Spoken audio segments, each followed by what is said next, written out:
Right, well, thank you very much for joining us and good afternoon and welcome to another edition of the Front Desk.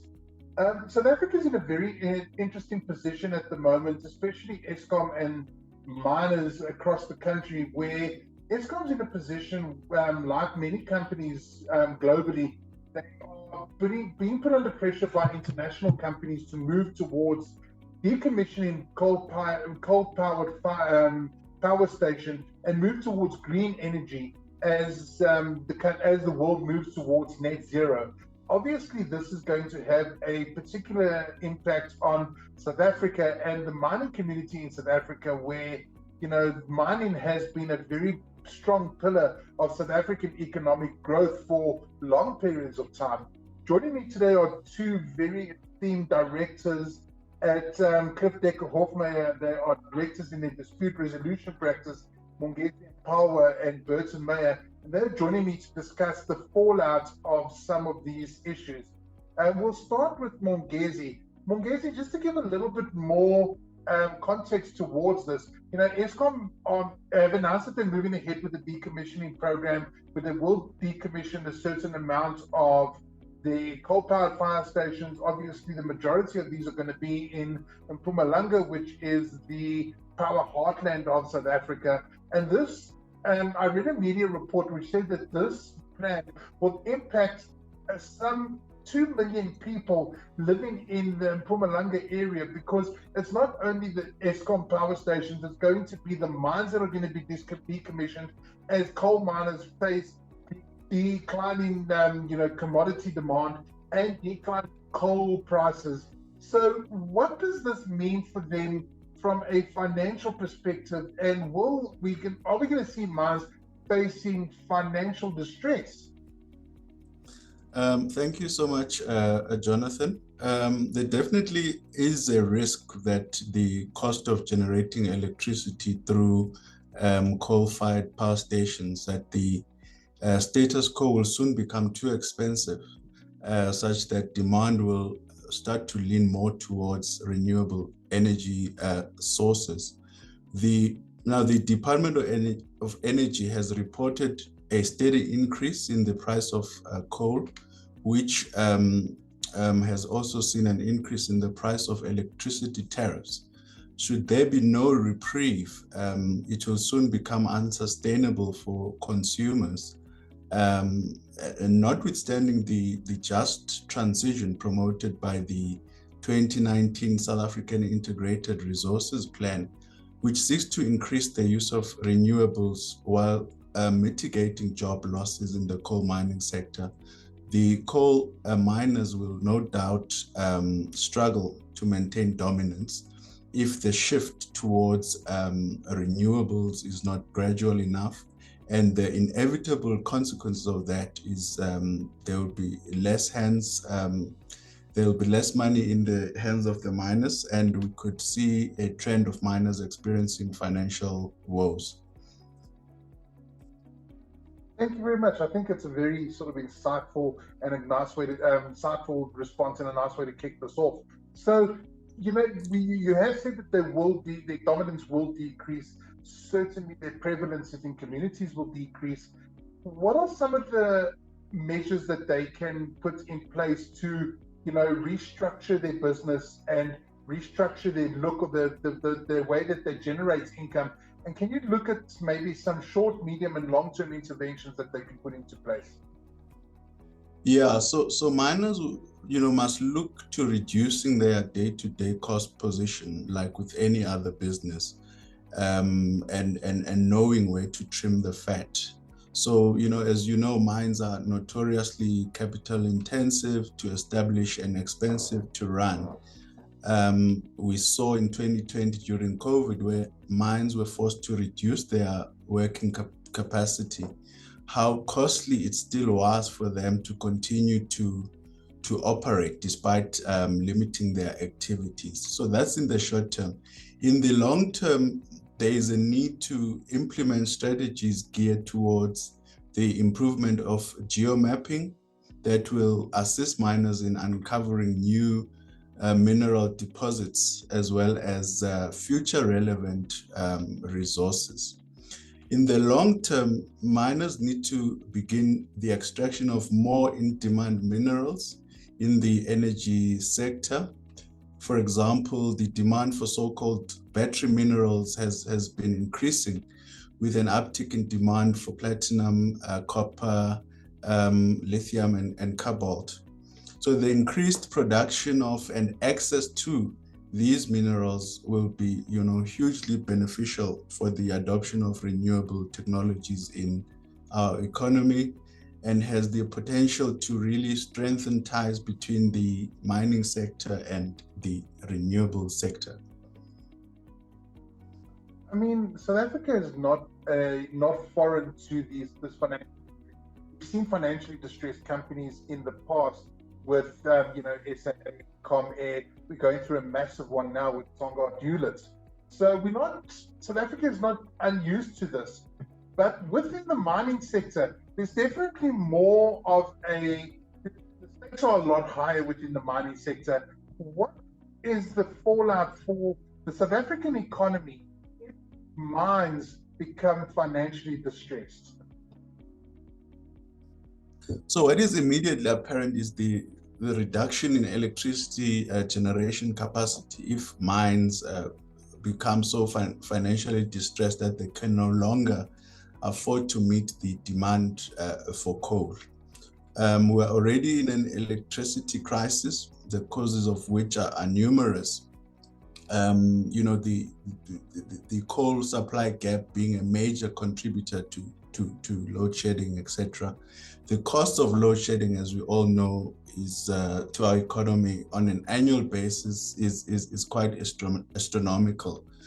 Small enterprises, have not been spared by load shedding. They've also reported that load shedding has had a direct impact on their ability to attract consumers. Not only that, but blackouts, at critical times of the academic year, have seen matriculants having to study by candlelight.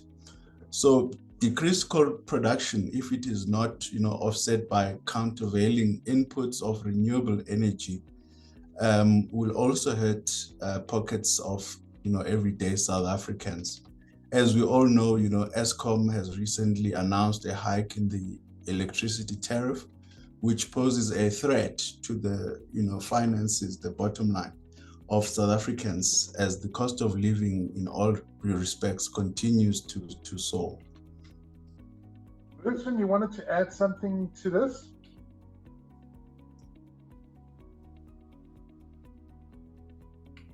Sorry, Bertrand, I think you're still on mute.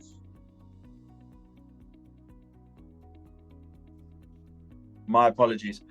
Yeah, I think what you're going to find in a lot of these is mining situations, where they face financial distress, is that their first port of call is to place themselves on care and maintenance, with a view to trying to save the mine and hopefully trying to sell them to another third party, another mining house, as we've seen in the past.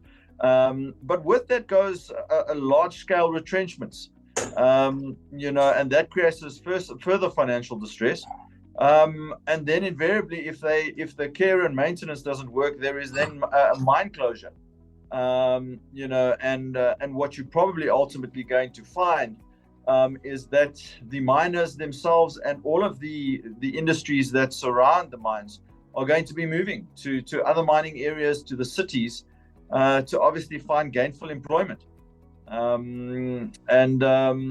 think, that's why it's so important, and we'll get to that probably later, is that one starts already at this stage looking at alternatives from a mining space perspective. I think that's going to be a further consequence of this financial distress. The community and the impacts on the community, a lot of the burden of this does fall onto the state. The state does have a vested interest to keep these mines viable, to keep the communities around them vibrant.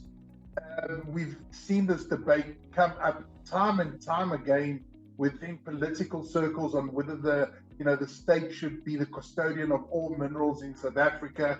So they obviously do have a role to play with regards to a responsibility to keep these mines profitable and the communities around them vibrant. Mongezi, can you please just discuss from your side what, from your point of view, what this responsibility is and what it entails? So firstly, good governance, Jonathan, plays a huge role in the functioning and financial health of mining companies. If you think of service delivery and the failure on the part of the state to maintain roads, this really presents huge logistical challenges to miners who have become increasingly reliant on road transportation for minerals. In light of the disruptions and inefficiencies we've seen in the rail transportation.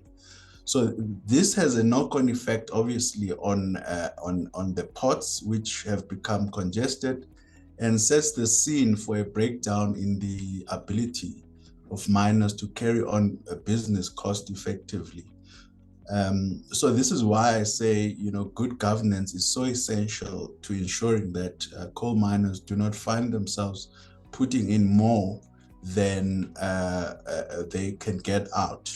So in this regard, it's really critical that the state plays its part in keeping mines out of financial distress, so as to avoid, a situation where not only households lose breadwinners, but also the loss of much needed revenue for municipalities governing where these mines are located, and whose income is generated through payment of rates and taxes, etc., by these mines.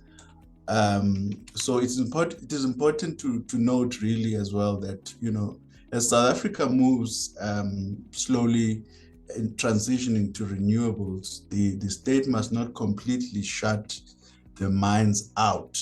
As things stand, the proposed dual energy generation strategy appears to be the most suitable way for the state to uphold the stability of the coal sector, while gradually moving the country towards the adoption of renewable energy sources. Listen, you wanted to add something to this? Yes, thank you, Jonathan. I think just coming out of the mining indaba that was held in October last year in Johannesburg, I think everyone that was involved and it was really an industry opportunity to discuss the issues that they were facing.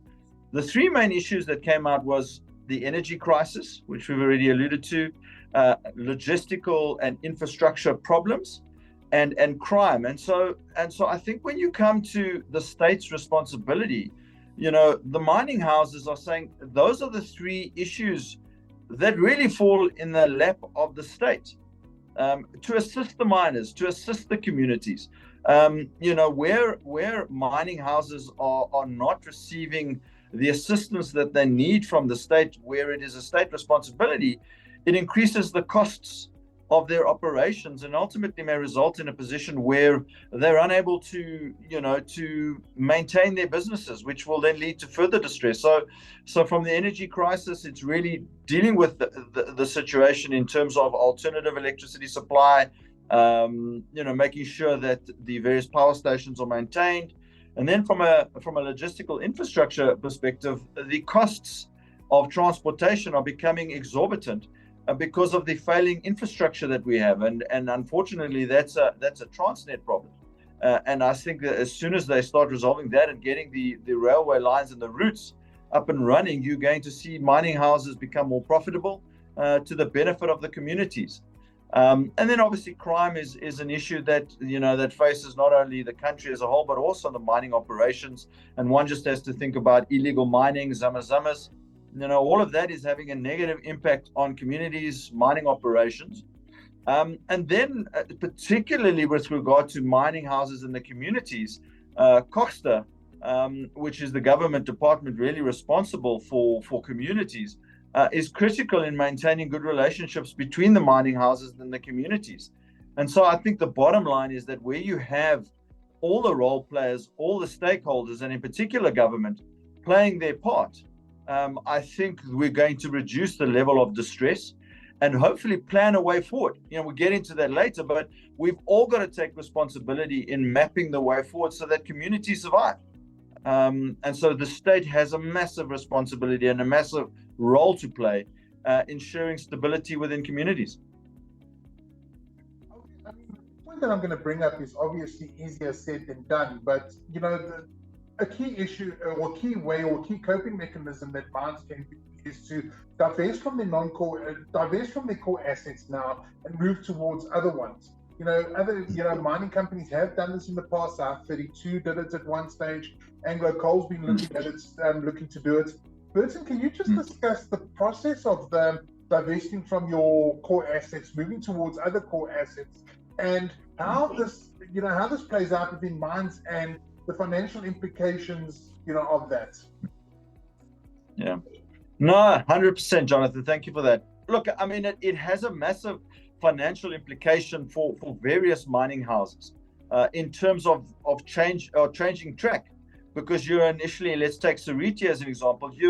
You're a mining house that focuses on coal, and 90 to 99% of your production is focused on coal. And with the drive towards the climate change and removing away from coal as a primary source of energy to other less damaging products to the environment, Seriti has had to look at alternatives. And these kind of alternatives are long-term initiatives. One doesn't change your core business overnight. But what Seriti, as an example, and obviously I'm mentioning them because they've established an entity called Seriti Green, which is made up of WindLab Development South Africa and WindLab East Africa, which consists of 23 projects aimed at generating 2.6 gigawatts of electricity, which is at various stages of development. And it's these kind of projects that are going to increase our ability to move away from our existing coal production to alternative energy sources, which are more friendly on the environment and more acceptable to community, to the international community. So I see that this is where kind of the mining houses are going. They're establishing mining, in green minerals all over the globe. And obviously it is a transition. But I think that the mining houses have definitely realized that their days are numbered in regard to certain minerals, and they've got to start the process of moving to green metals. And that is capital intensive and is going to take some time, but fortunately we have time. I mean, I mentioned earlier the Mpumalanga situation, and if Eskom moves ahead with this, it might impact over 2 million people within there, and towns such as Dahlstrom, which I'm very fond of, other towns like Imalahleni may face the looming prospect of turning into ghost towns. And that's passed before with places like Pilgrim's Rest. You mentioned Orkney with me in earlier conversations prior to setting up this meeting and this recording. You've mentioned that is another situation.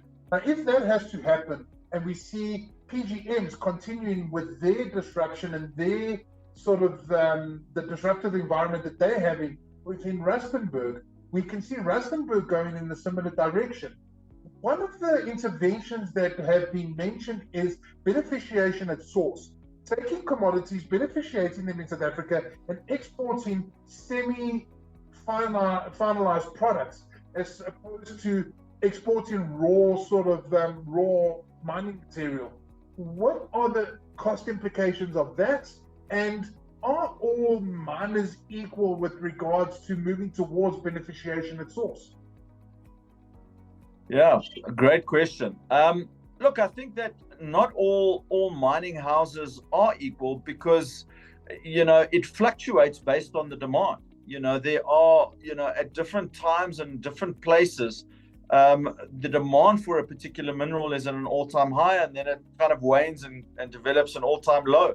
But generally, you find that certain mining houses and certain minerals are to a large extent stable over the long term, such as gold ore. And so you will see Sibanye as an example. There is a fluctuation in their share price, as there's a high demand versus a low demand, and which has an impact on their financials. But But in terms of what you mentioned on the export market and beneficiation at source, we find that there are a lot of international players that are very keen to establish themselves in South Africa. I take China as an example. They have a long-term view in regard to minerals, and although there might be a fluctuation in price, they're not too concerned about that. They have a particular product in mind, say for example manganese, and they look at a resource in South Africa. They look at the life of mine, and they say, well, this is a substantial resource, and we're happy to invest substantial amounts of money, in order to secure the export of that mineral from South Africa. And so I think that in the long term, we need to look at partnering with these international players with a view to beneficiation at source in South Africa and exporting them to the Chinese market. But I think alongside with that, the other side of that coin is that it's fundamental that the barriers to entry in regard to international investment are reduced. And that, as I said earlier, that we all work together to make sure that the minerals in South Africa are beneficiated. There are huge amounts of problems in terms of delays with mineral rights being granted, environmental authorizations being issued, and the whole bottleneck in terms of that process. And if we don't streamline that process, it just increases the barriers to entry, both for external companies abroad that are looking to invest, as well as junior miners. Junior miners don't necessarily always have the vast amounts of capital to be able to invest. And if we can make that process and streamline that process, we're going to find beneficiation of source and exporting increasing. And that will certainly alleviate a lot of economic pressure. We've discussed a lot of options, and we've discussed this in quite extensive detail, and I think we've got a very good sort of rounded discussion here. But what has become clear is that this is going to become a very good test case scenario for the South African government to say, wait a minute, we need to try and maybe diversify the South African economy a bit so that we are not so reliant on mining as an economic driver. Bergson and Mongezi, maybe as a rounding thoughts of this, or to round up this discussion, can you maybe give your opinions on that? Yeah, I think 100%. I think it is a test case. Given what you said in the beginning in regard to Mpumalanga, I think it is a test case of our resilience and our ability to diversify and to cope with adversity. And it really is an opportunity for government to take the lead in terms of their initiatives. They've been very vocal, particularly the ANC, in regard to, their various economic measures and triages that they've implemented in order to, activate the economy, stimulate entrepreneurial investment, etc. So I think definitely it's an area in these towns where government can play a particular role and prevent, hopefully, the closure of these mines by making access to alternative mineral resources easier. And there's much that that government can do to assist, both in terms of infrastructure and then also in terms of barriers to entry. So I think it'll be an interesting space, and watch the space. Mongezi?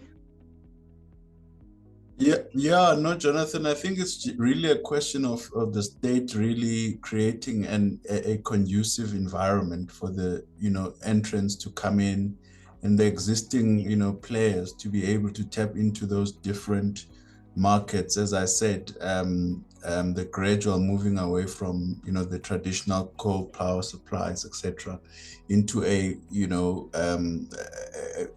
gradual dual energy generation strategy. So that's my take on it. Awesome, gentlemen. Thank you very much for joining us and for providing your thoughts on this issue. I'm looking forward to catching up with you later on other issues. Thank you. Lovely. Thank you for having us, Jonathan. Cheers, Bergson. Thanks so much, Jonathan. I appreciate it. Cheers. Cheers.